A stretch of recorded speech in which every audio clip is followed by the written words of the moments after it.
Hi, everyone. Welcome to our webinar. We're just going to keep waiting for some of the numbers of you all to keep trickling in, and then we'll begin in a couple of minutes.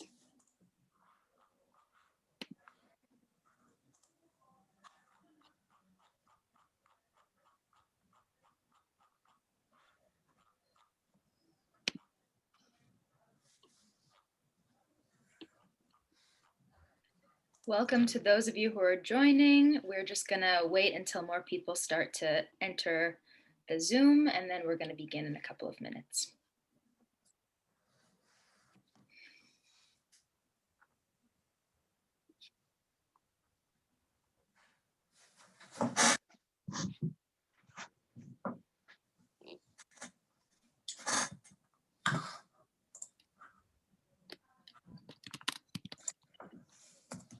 Okay, welcome everyone. Thank you for joining from all of your various time zones. I want to welcome you on behalf of J Street to our J Stream today entitled Looking Back and Looking Forward, Jewish-Arab Political Partnership in an Unprecedented Time. So as we get closer to the upcoming round of Israeli elections, we're going to take a moment to look back and reflect a bit on a number of unprecedented developments that have created both opportunities and challenges for Jewish-Arab political partnership. And today we have three expert speakers with us to discuss the topic. Before I introduce the speakers, I just want to run through a couple of little housekeeping items. So namely, we have the Q&A feature, which I'm sure at this point most of you are familiar with, just at the bottom of your screen. Just feel free to write whatever questions you have there, and the moderator will get to them in an appropriate manner. And now I'm actually going to introduce our expert speakers today. So first off, we're going to begin with Dr. Thabet Abu Rass. Dr. Abu Rass is an expert in Arab politics in Israel and a prominent voice in promoting the politics of engagement in Jewish-Arab political partnership. Dr. Abu Rass joined the Abraham Initiatives in 2014 as the co-executive director. Dr. Abu Rass took a central role in the process of creating the future visions of Arab citizens of Israel and co-authored 3 of the future vision documents, which have provided a roadmap for the status, engagement, and demands of Arab society in Israel. Next is Ron Gerlitz. Ron Gerlitz joined aChord Social Psychology for Social Change as CEO in October 2019. Before that, he served for more than 10 years as co-executive director of Sikui, a Jewish-Arab organization that advances equality and partnership between Arab, Palestinian, and Jewish citizens of Israel. In this position, Ron led Sikui's team to advance significant changes in Israeli government policies toward Arab citizens. Ron is an expert on Jewish-Arab relations in Israel and on Arab-Jewish political partnership. Now, Michal Sherez Shilor is the founder and chairwoman of 0202 Points of View from Jerusalem, an organization and Facebook platform which provides the unedited, unfiltered narratives of East, West, and Haredi Jerusalem in Hebrew, Arabic, and English. Michal is currently the Director of International Relations at aChord, an organization that aims to bridge the gap between academic social psychology research and the work in the field of intergroup relations in Israel and between Israel and its neighbors. And now I'm going to pass it over to Michal, who will be moderating the conversation. Thank you again to everyone who joined, and it should be a really great conversation. Hello, everyone, and thank you for joining us for the webinar. Jewish politicians' relationship with the Arab population has always been a complicated one. Recently, Israeli media has portrayed our confused reality with various opposing stories. 2 of Israel's top journalists, Nahum Barnea from the left and Amit Segal from the right, held a heated debate on primetime TV whether the radical Arab party Balad is considered a terrorist organization after Nahum Barnea's brave and unashamed interview in Israel's leading newspaper, Yediot Achronot, of Balad party members that came after Netanyahu's decade-long call to delegalize this party and ban it from the Knesset. At the same time, Prime Minister candidate Yair Lapid boldly, or may I suggest populistly, declared he would sit with the Arab parties in a coalition only a year after he promised that Kahol Lavan, blue and white, Israel's center party, would oppose this exact move. Meanwhile, Netanyahu is sponsoring a Facebook campaign in Arabic only, naming himself Abu Yair and chasing after the Arab citizens' vote, just a few years after his infamous "the Arabs are coming out in droves to the polls" scare. And in the background, we hear rumors of the Islamic Party, Ra'am, or the United Arab List, supporting Netanyahu, who seems to be planning his coalition with Itamar Ben-Gvir's Otzma Yehudit party. What in the world is going on in the political relationship between Arabs and Jews? And what does political partnership really mean? In the words of the younger generation, it's complicated. Let's begin. Our first question is both for Thabet and for Ron. The past 3 elections have seen dramatic changes in the sphere of Arab-Jewish political partnership, which are rooted in changes from the past several decades. Can each of you describe to us what happened in internal Arab and internal Jewish public opinion and politics regarding support, opposition, and the potential for political partnership between the two sectors? Thabet, let's start with your analysis of the developments in the support of Jewish-Arab political partnership among the Arab public and political leadership. Yeah, thank you for the opportunity. Since the inception of the State of Israel, Arab political parties never invited to be part of any Israeli government. The first move in political cooperation took place in the 90s by the late Yitzhak Rabin, when the only 5 Arab MKs did support Rabin's government, and not as part of the coalition, from outside the coalition, to pass Oslo Accord in September 1993. The second Intifada, which known as the October events inside Israel, the year 2000, brought to Jewish-Arab rift with all aspects of life, including politics. Things started to change only in the last decade with the expansion of Arab middle class, new generation of young people who are more educated and more assertive and more vocal. A lot of bottom-up pressure of the need for more politics of influence and the use of Arab political power. We are making up around 17% of the total voters in Israel, over 1 million voters. Can you imagine that? This situation, and among other reasons, led to the formation of the Joint List in 2015. But during this period, a new and younger Arab political leadership emerged, a new political discourse of a fewer politics of a cry and reactionary politics, and more politics of engagement among Arabs, increasing demand for the legitimacy of engagement, demand for legitimacy of Arab politics too from the Jewish political parties. 2 more important reasons that we are not mentioning or talking about them, actually, one internal, one external. The disappointment from the Arab Spring in the Arab countries enhanced the discourse of local and civic politics among Arabs rather than national or religious politics. Also, on the other hand, there is an internal reason. Political leaders from the Jewish parties responded by using inclusive messages. This is something new. Inclusive messages, particularly Gantz and Amir Peretz in the last 3 rounds of election. At the same time, we saw Netanyahu actually increases his hate speeches, which started in 2015 with his famous statement, "The Arabs are coming in droves." And we are now witnessing something very interesting.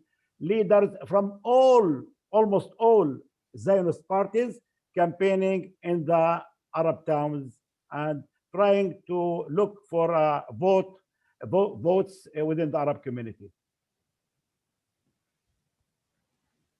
Thank you. Ron, let's continue with your analysis of the developments in the support of Jewish-Arab political partnership among the Jewish public and political leadership.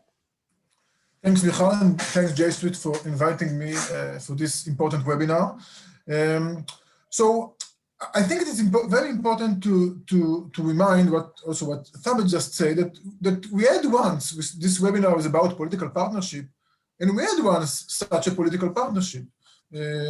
It was a political partnership between 2 leaders who were icons of their national movement, Yitzhak Rabin and Tawfiq Zayad, who was the political leader of the Arab citizen during the Rabin's second government in 92 to 95. Some people say that this political partnership was a loose one. Well, it wasn't a loose one. It was a strong and stable. How strong was it? It was strong because only because of this political partnership, Rabin government, with the support of the Arab member of Knesset, it was a minority government, with the support of the Arab member of Knesset, led Israel to the most dramatic step toward peace, the Oslo Accord, which Thabet just mentioned. How stable was it, this political partnership during the Rabin government? It was very stable. The only thing that succeeded to break the political partnership in the Rabin government was the shooting in the square in Tel Aviv in November 95. It was strong enough to overcome all challenges until Rabin was murdered. Now, Netanyahu was there when this Jewish-Arab political partnership exists. Netanyahu was the head of the opposition during the Rabin government. And Netanyahu is the Israeli that knows the best what are the implications of such Jewish-Arab political partnership. He saw it firsthand as the head of the opposition. He was there when a government supported by the Arab member of Knesset went to directions which are totally against the right-wing interest and vision. And he also knows that the political power of the Arab citizens and the potential political partnership between the Arabs and the center-left is the biggest danger to his regime. And hence, one of Netanyahu's main political projects in the recent 2 decades is to weaken the Arab citizens' political power and to try to avoid the partnership between them and the center-left. Netanyahu took many significant steps, some of them very extreme, to weaken the political power of the Arab citizens and to prevent the political partnership with the center and left. And I want to share with you the news. Netanyahu failed in both fronts. We have never had such high political power of the Arab citizens. Currently, 15 seats in the current Knesset. Dr. Thabet Abu Rass mentioned there were only 5 in 92 to 95. We are now 15 in the Knesset, and we have never been such close to political partnership. And because Netanyahu failed in these 2 goals, this is probably the reason he's now trying to do something else with creating the partnership with the Arab Islamic movement, Ra'am, which I'm sure that you have heard about this potential partnership that Netanyahu is trying to create. So what are the changes of the last years? And I'm jumping from the Rabin government to the recent years. And I want to describe the development of the recent years and to claim that in recent years, we saw a dramatic positive shift among center and left towards supporting such political partnership. In 2015, just 6 years ago, Yitzhak Herzog was the candidate for the prime minister on behalf of the Labour Party. And this option of creating a government based on the Arab citizen wasn't even in a serious public discussion. In 2017, there was a new leader of the Labour Party, Avi Gabay, and one of his infamous statements was that he won't sit with the joint list in the same government. Let's move to just after election round number 2, in September 2019, there was for the first time a serious, mainly behind the scene negotiation between the joint list and blue and white. And this negotiation failed, mainly because Lieberman wasn't ready to support such government, which is based on the Arab citizens' political power.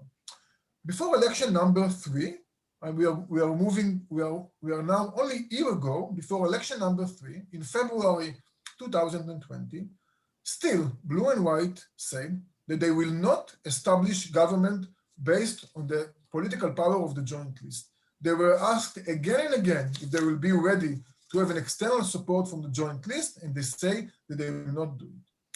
After election number 3, in March 2020, 11 months ago, there was a public negotiation between the joint list and blue and white, and more than that, there was a deep and long behind the scene negotiation between the both parties. Both the public and the behind the scene negotiation happened under a huge incitement campaign by the Likud and Netanyahu. Billboards all over Israel warned the message that Gantz is going to establish government with a terror supporters. the lie that the joint list leaders, especially Ayman Odeh and Ahmed Tibi, are a strong supporter of terror attacks against Israelis was repeated by almost every single Likud minister in every interview in these days. In those days, a year ago. But the negotiation succeeded. And this is a significant point in the history of Jewish-Arab political partnership. Both sides in April 2020, arrived to an agreement between Blue and White and the joint list. And this agreement includes all four parties that then composed the joint list. Today it's only three parties, and all the four leaders of Blue and White. Also, Blue and White doesn't exist, and it was a year ago. I recently sat with a member of Knesset, Ofer Shelach, who led the negotiation on behalf of Blue and White. And I also heard it from Ayman Odeh, to whom I am very close. Shelach shared with me by details what he also spoke in press publicly, and it is very important to share it with you, that everything was closed in this negotiation. Everything was agreed. Both sides, joint list and Blue and White, agreed on all the needed details, and they were ready to establish a government of the center-left supported by the joint list. It means that we were very, very close to a center-left government based on external support to the joint list. It failed only because of two right-wing members of Knesset, Hauser and Endel, both of them from the Ya'alon party in Blue and White, who declined to do it. They declined to do it because the level of their racism and their level of hate of Arabs was so strong that they were not even ready to support their own party candidate to Prime Minister, Benny Gantz. Today, those two guys run with Gideon Sa'ar new party. Unfortunately, Gantz and the Ya'alon were weak, and they didn't succeed to have enough force to cause both members of Knesset to support the government. Michal, I need 1 more minute. And then the united government was created. Back to the positive development. It is important for me to mention that the support for such government, supported by the Arab Party, was A, public, and B, by all leaders of Blue and White. And by that, in that time, they really crossed the Rubicon. They created a turning point in the Israeli politics, because for the first time, the leaders of the political center supported the government based on the political power of the Arab citizens. Now, the symbolic polling, and I'm coming to the end, the symbolic peak of all this process was just 2 months ago, in mid-January 2021. And Michal mentioned in the beginning, but I have a little bit different perspective on the same event. Yair Lapid, the candidate of the center to prime minister, was asked in a prime TV interview 2 months ago if he would be ready to establish a government with the support of the joint list. And he said, "Ken, אני מוכן לעשות את זה, yes, for sure." I can tell you that for me, as one that was leading efforts in this direction for a few good years, this was really a very sweet moment. And now, towards election number 4, for the first time ever in Israeli history, we are going to election in which the leader of the Senate declares publicly that he wants to establish a government based on political partnership with the Arabs. Even Rabin didn't do it before the election. And my really last sentence answering this question is that to sum things up, in election number 1 in April 2019, the left candidate to Prime Minister, Avi Gabay, was against this political partnership. Only 1 year later, in April 2020, following election number 3, the center tried strongly to create a government based on this political partnership. In 2021, for the left is not even a question, and the center is running to election with a leader that supports such concept. I think this is the fastest and most dramatic positive change in the Israeli politics in the recent years. Thanks, Ron. You just described a major drama. I'm going to use the same word that you used. That's what I was thinking as you spoke. We were so close and yet so far from political partnership. In the past year, aChord has researched the obstacles to Jewish-Arab political partnership. Can you share with us some of the major socio-psychological barriers that the research has found, and what do you think can be done to overcome these barriers? Yes, I will. Now I really will try to be short to have enough time to the other question. You have one last minute on this because of the extra minute before. Okay, how many minutes, Michal? 4. 4. Okay, okay. It will be challenging, but I'll try. I'll meet it. So indeed, Jewish-Arab political partnership is one of the core fields of action of aChord, the organization in which I'm now a director of. We have a long-term project in this field of understanding what drive or prevent people from support Jewish-Arab political partnership. And in recent years, we researched the obstacles and opportunities to Jewish-Arab political partnership using a cutting-edge knowledge in social psychology. And I can't share with you all the result of our research because this is an hour-long presentation and I have just 3 minutes left. I share with you just few findings. One, I want to share with numbers. Before the election round number 3, 66% of blue and white voters supported a government which is being externally supported by the Arab parties. After the election, the numbers rose to 72% of blue and white voters supporting such government, which is getting support from Arab politicians. If we look at the barrier, we found in our research that one of the biggest barrier for supporting among center and left such government is the fear from the involvement of Arab members of Knesset in decision-making in security issues. Interestingly enough, the fear from the identity of the state wasn't a factor, but the fear from the involvement of the Arabs in a security decision is one of the things that drive opposition to this idea of Jewish-Arab political partnership in the government based on support from the Arabs. On the other side, if we look what drive people to support such political partnership, so I will mention 2 factors that we found. First is, of course, and this won't be a surprise, a common goals. It means as a way to replace the right-wing government. Many people say it's not even politics, it's just math. If the center-left want to win, they have to go with the Arabs, and indeed, it drives their supporters to support such government in a motivation to replace the right-wing government. And the second element that drive people mainly in the center-left to support this political partnership is a dissonance of value. They feel there is a contradiction between defining themselves as supporting democracy and being against a full legitimation, of the political power of the Arab citizens. In a very recent research, we concluded in the few weeks, we came and we checked again what are the current perception among the Jewish public related to this political partnership following 2 recent events. One is Netanyahu's new positive statement towards the Arab citizens, and second is Yair Lapid's statement that he is ready to build a government with them. What we found is the following. First, 80% of the Jewish public doesn't believe Netanyahu is serious in his statements towards the Arab citizen, include majority of its own voters of the Likud. And despite Netanyahu, those positive declarations, the big majority of Likud voters are totally against integrating Arabs in the political system.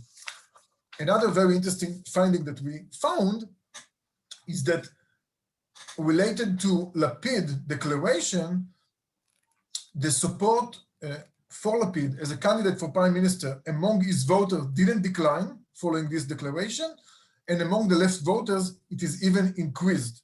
This is a positive development, and be sure that these results will find their way to Lapid, and the message that center politicians won't lose support from supporting this concept, it's very important.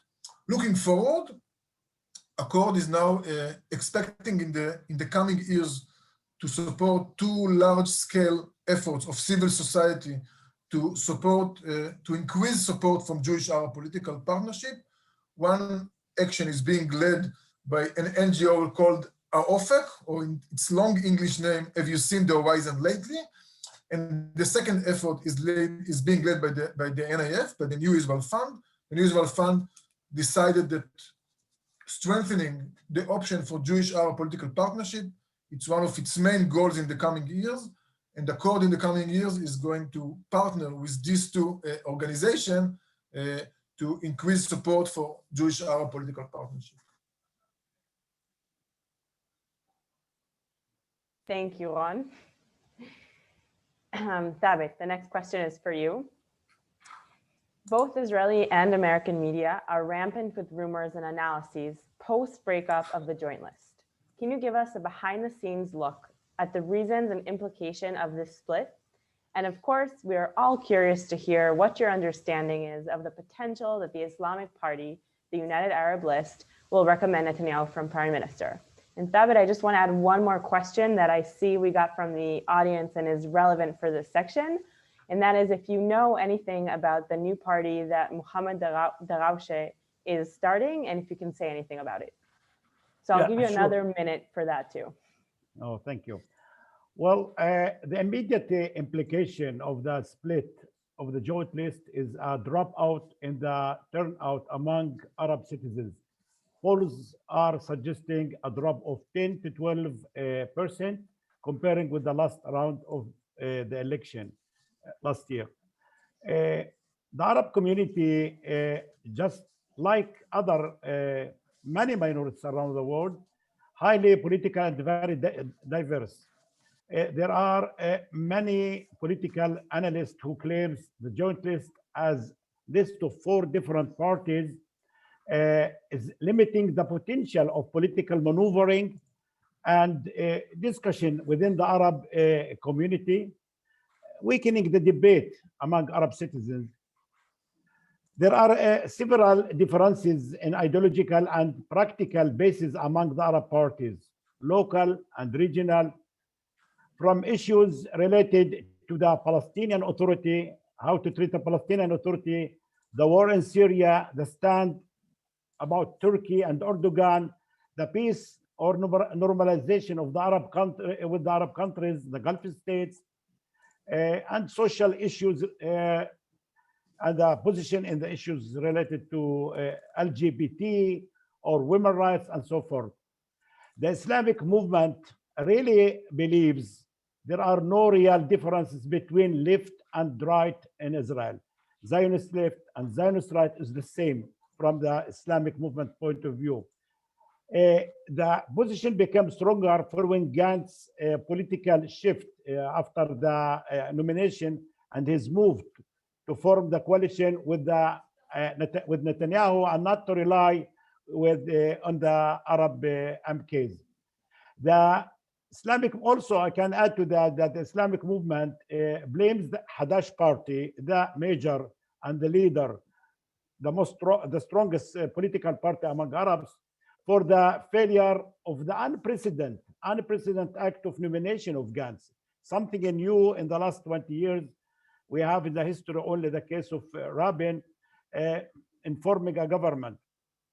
Add to that, the Islamic movement claim Arab political parties should learn from the ultra-Orthodox Jewish parties, religious parties, and concentrate in demands and the interest of only the Arab community, and that's it.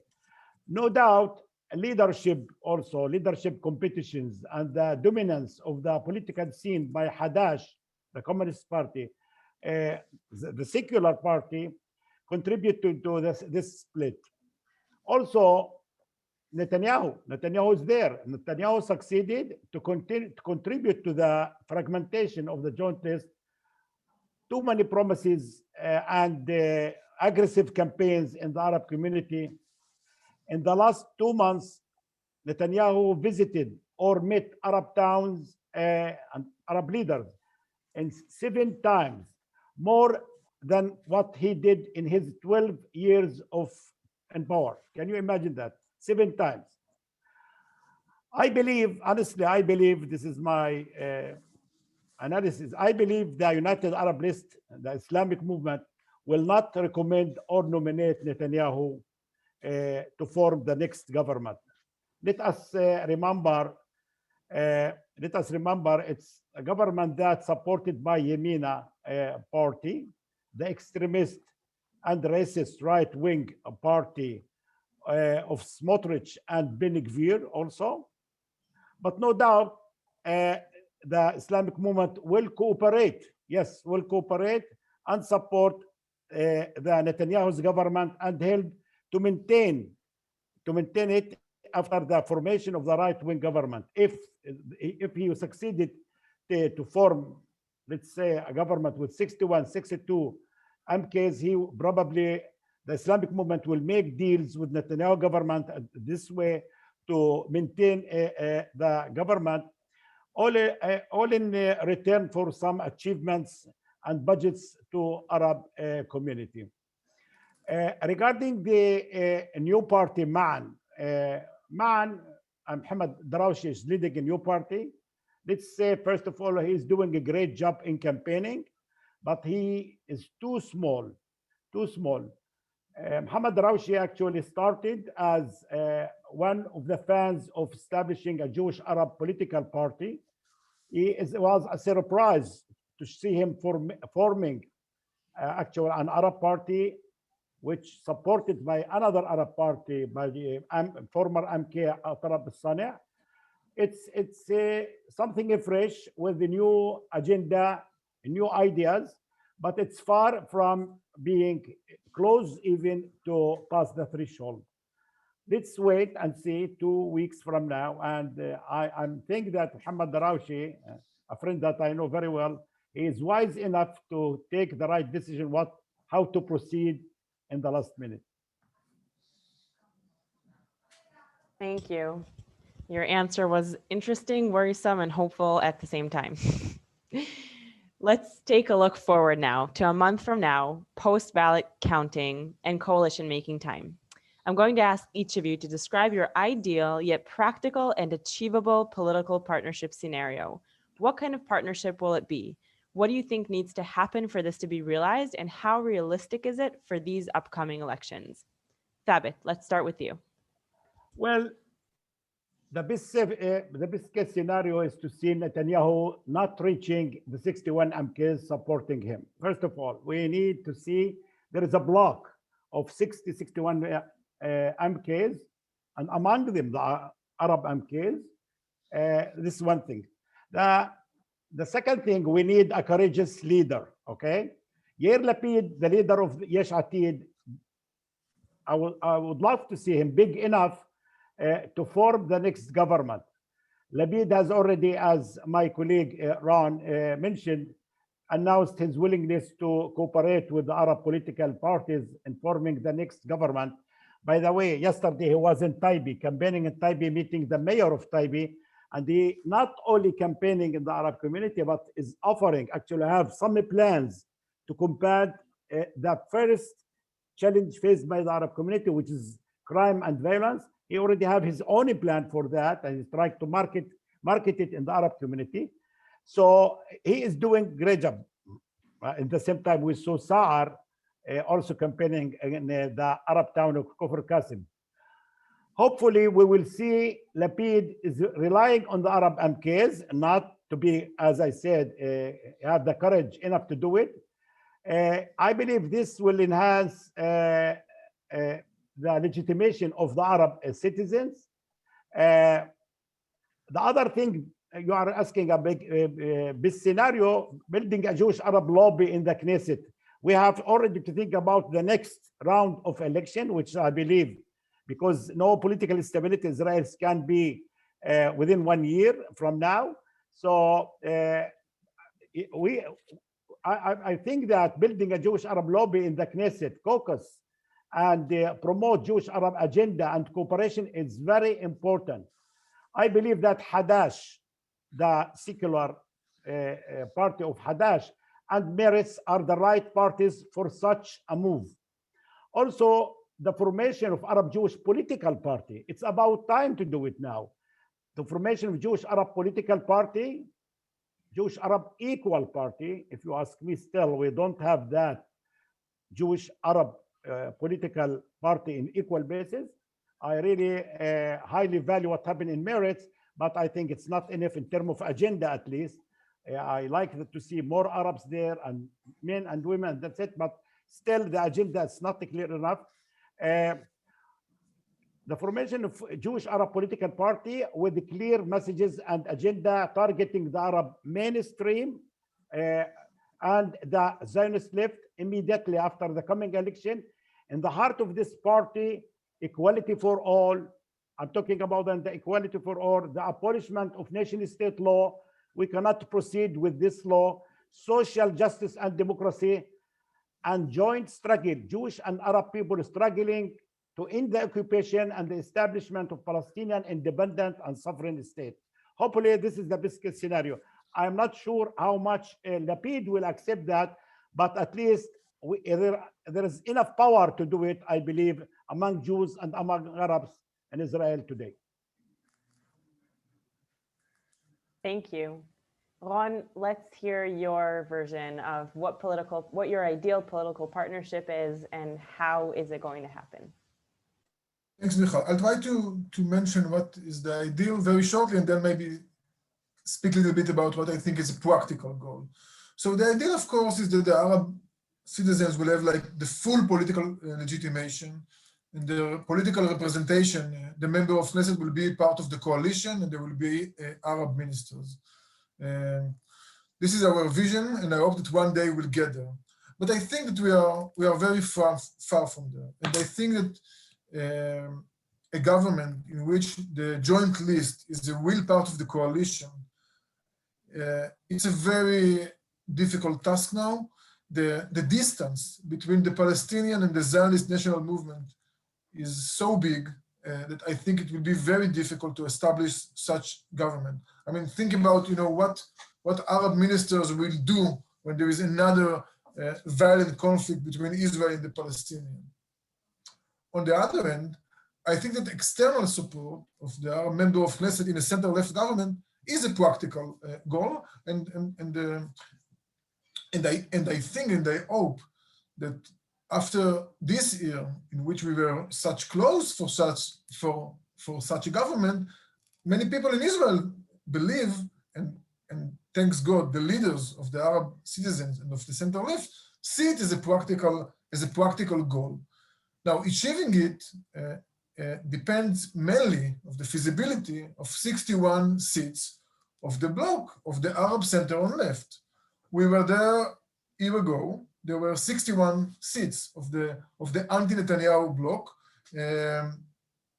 and I think that such a government is I'm sorry, I want to say we've been there 1 year ago. There was 61 seats of the anti-Netanyahu camp.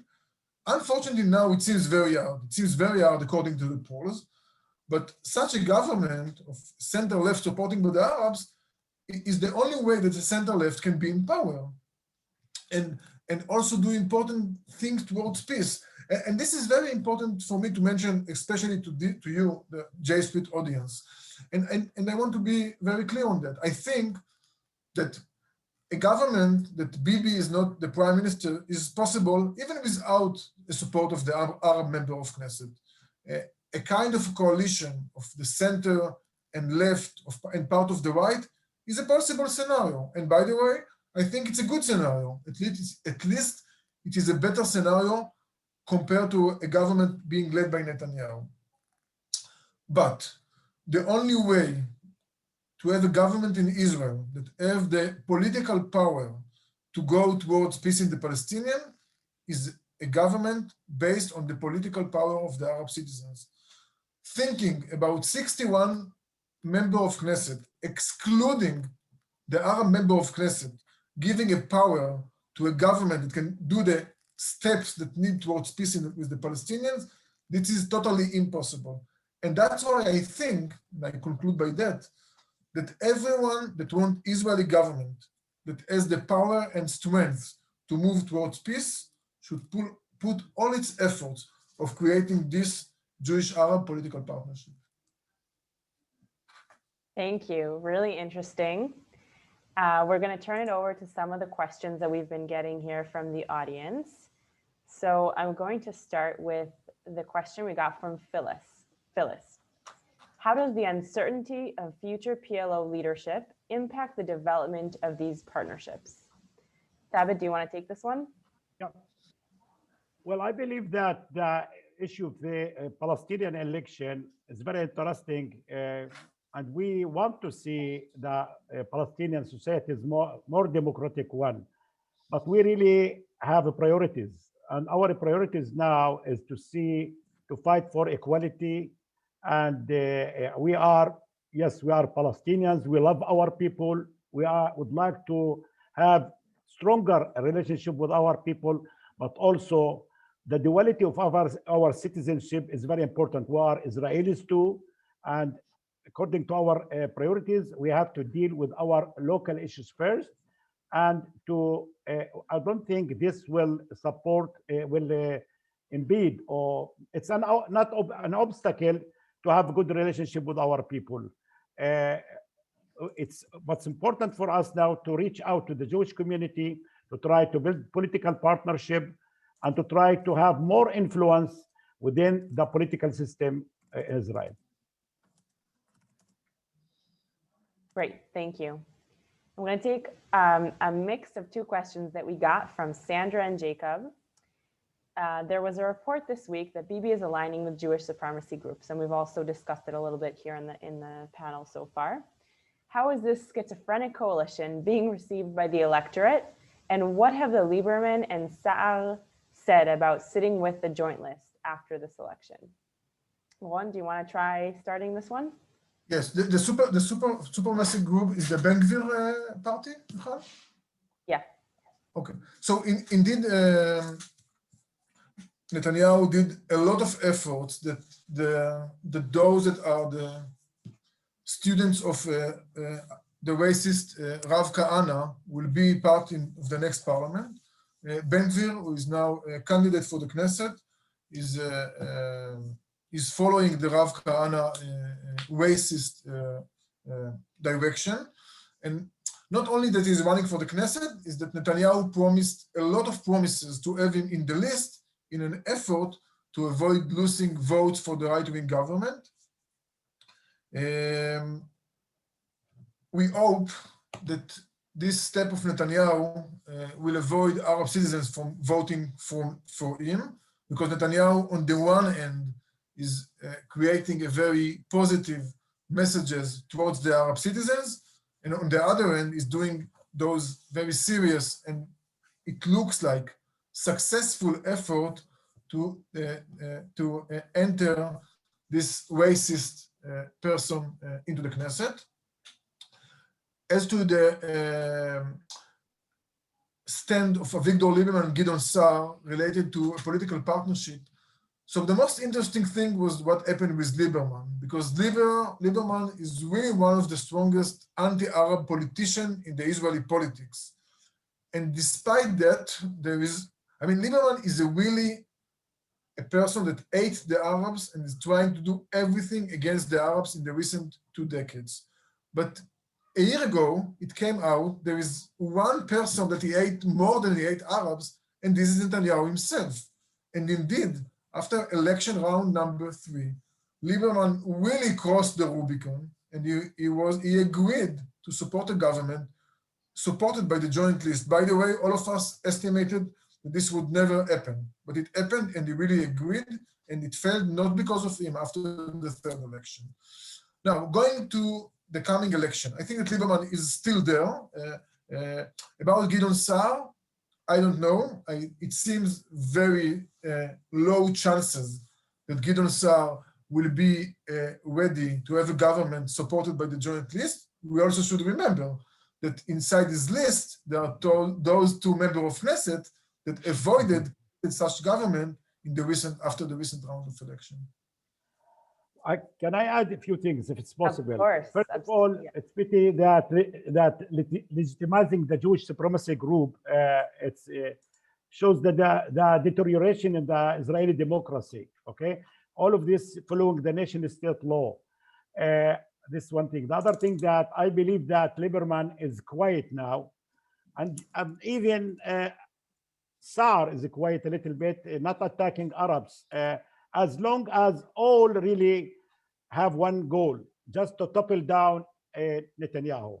I believe both Saar and Lieberman, they want to see the Arab political parties contributing the toppling Netanyahu, not more than that, not more than that. This is not the same case with Lapid. He is willing to cooperate, politically cooperate with the Arabs.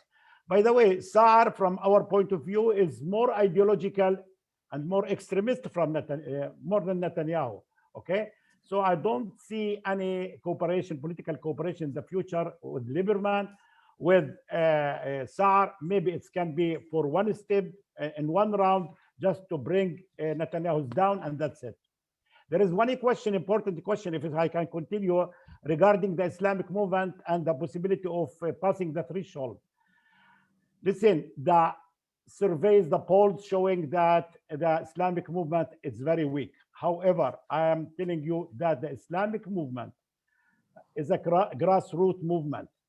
They are talking with the people, with the traditional and religious people.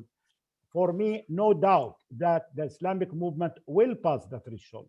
Okay, so this is why Lieberman sometimes is attacking the Islamic movement too. Only the Islamic movement, not Hadass anymore. So they are using the mosques. They are very active in the grassroots, more than Hadash even. And I'm sure that this will guarantee success to pass the threshold for them. Really interesting. Thanks for adding that in. I want to ask. I'm also taking a couple of other questions that I think you can both answer, and this will be the last question we take. So Alan and Gili have both asked this. Corona and all these 4 elections, one after the other, probably have an impact on voter turnout. So I'd like to hear both of you say what you think that impact is on either left-wing Jews or Arabs. And also, if you can speak to the calculations of the undecided, both Arab and Jewish voters right now. So, Juan, do you want to start? Yeah, I can start. So, relating the expected, voting turnout among the Arab citizens. Actually, in aChord, we are doing a research in these very days about the whole field of Arab GOTV, Get Out to Vote. This is the 3rd time in a row that we are doing this research. And the goal of this research is to be a back office to an effort that will begin in the coming weeks to increase turnout of the Arab citizens. It's a large-scale project that will take care in Israel in the coming weeks. We don't have yet the result of the research. It will be ready early next week. But from the very preliminary result, I can share a few things. First, as things look now, the expected turnout indeed is going to be lower compared to the recent election. In the recent election, we reached a peak of 65% turnout of the Arab citizens. Currently, the numbers are lower. It can increase towards the election, but currently the numbers are lower. And we see an interesting trend that one of the factors that have the major effect on turnout in the Arab society is the belief that the voting will make a change. And this is probably what drove them to the polls last time. Now, interestingly enough, despite the fact that their vote made a significant change last time, you should remember, in election round number 2, there were 13 Arab members of Knesset. In election number 3, there were 15. This increase in only 2 Arab members of Knesset, that's what made the difference between Netanyahu having or not having 61 seats to form an extreme right-wing government after the 3rd election.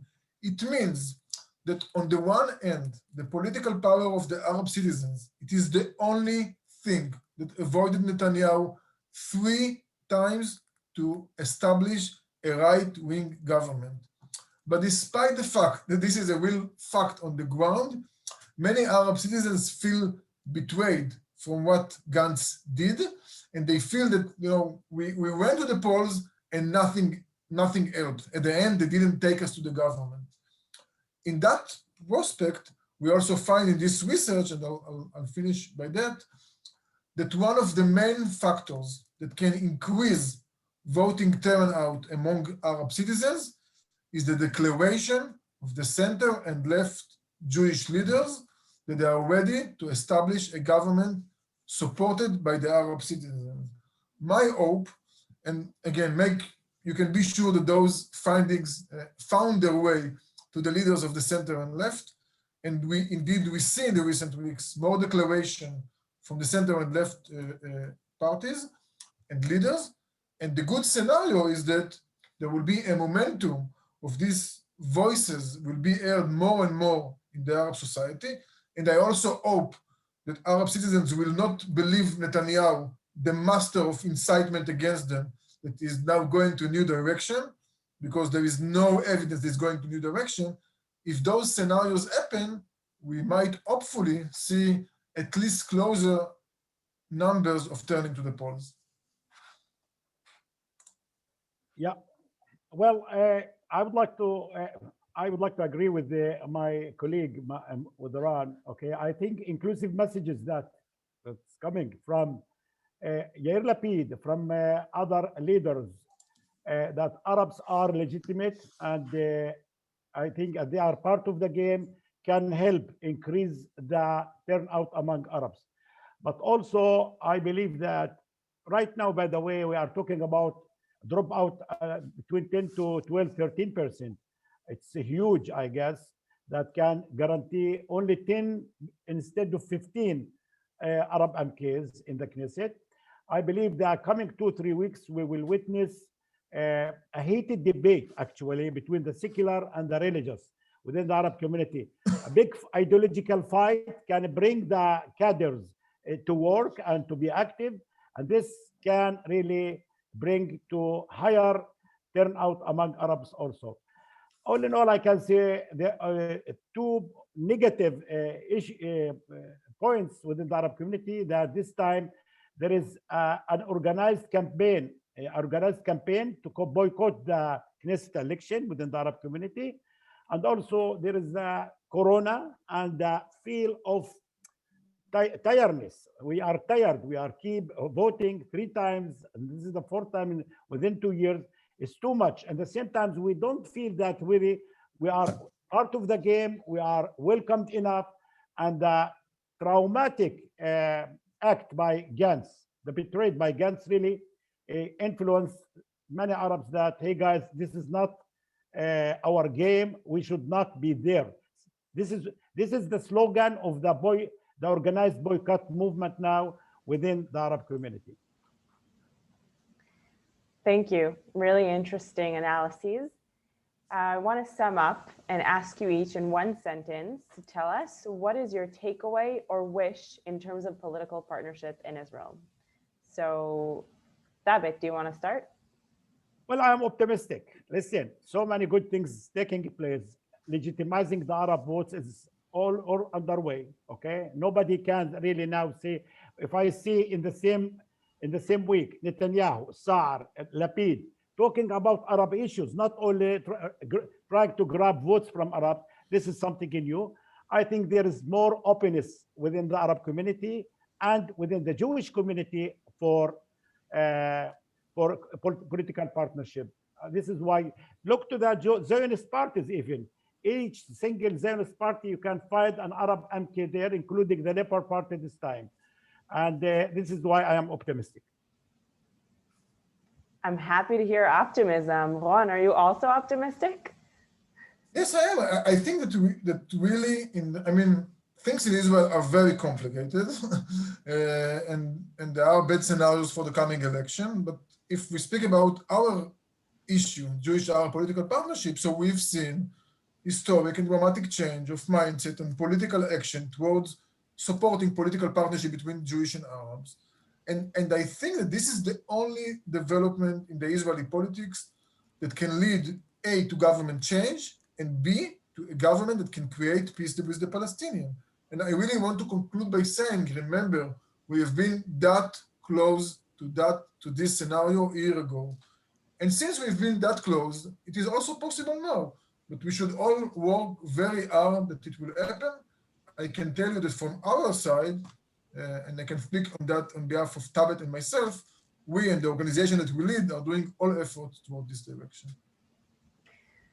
Thanks. I think it's a great way to end a J Street webinar, saying that this is the way to make peace. So with that, I'm going to thank you both for sharing your insights with us, and I'll turn the mic back to Abby from J Street.